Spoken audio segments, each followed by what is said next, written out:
আসসালামু আলাইকুম ওরহমতুল্লাহি ওবরাকাতু। প্রিয় দর্শকবৃন্দ, সকলে কেমন আছেন?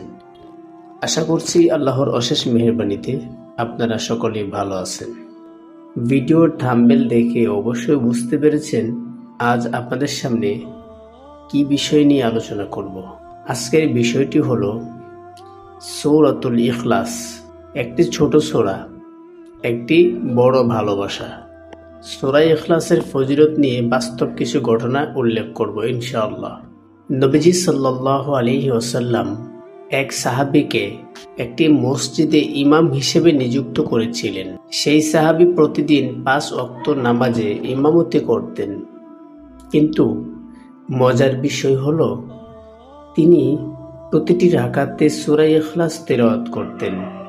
কেউ কেউ ভাবলেন নিশ্চয়ই তিনি কোরআনের অন্য সূরা জানেন না, তাই হয়তো বারবার এই সূরাটি পড়েন। তারা সাহাবীকে জিজ্ঞেস করলেন, আপনি সবসময় এই সূরাটি কেন পড়েন? তিনি মৃদু হেসে বললেন, এই সূরায় আমার প্রিয় রবের পরিচয় আছে। আমি আল্লাহকে ভালোবাসি, আর এই সূরা আমাকে তার সঙ্গে আরো গভীরভাবে যুক্ত করে। এই কথা যখন রাসূল সাল্লাল্লাহু আলাইহি ওয়াসাল্লামের কানে পৌঁছালো, তিনি বললেন, যে ব্যক্তি এই সূরাটিকে ভালোবাসে, আল্লাহ তাকে ভালোবাসেন। তুমি তাকে জানিয়ে দাও তার জন্য জান্নাতের সুসংবাদ রয়েছে। সাহাবীদের চোখে পানি চলে এসেছিল, কেননা যে ভালোবাসা ছিল নিঃস্বার্থ, তাতেই আল্লাহ তাআলা খুশি হয়েছিলেন।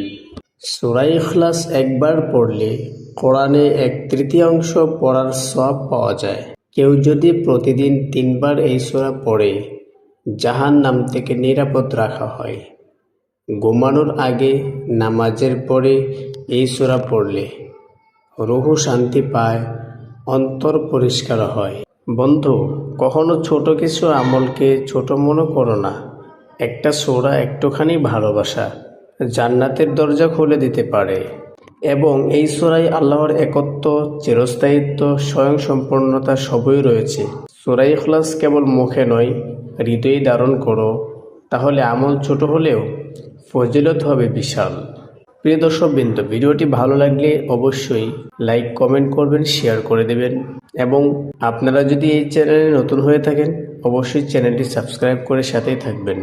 ধন্যবাদ।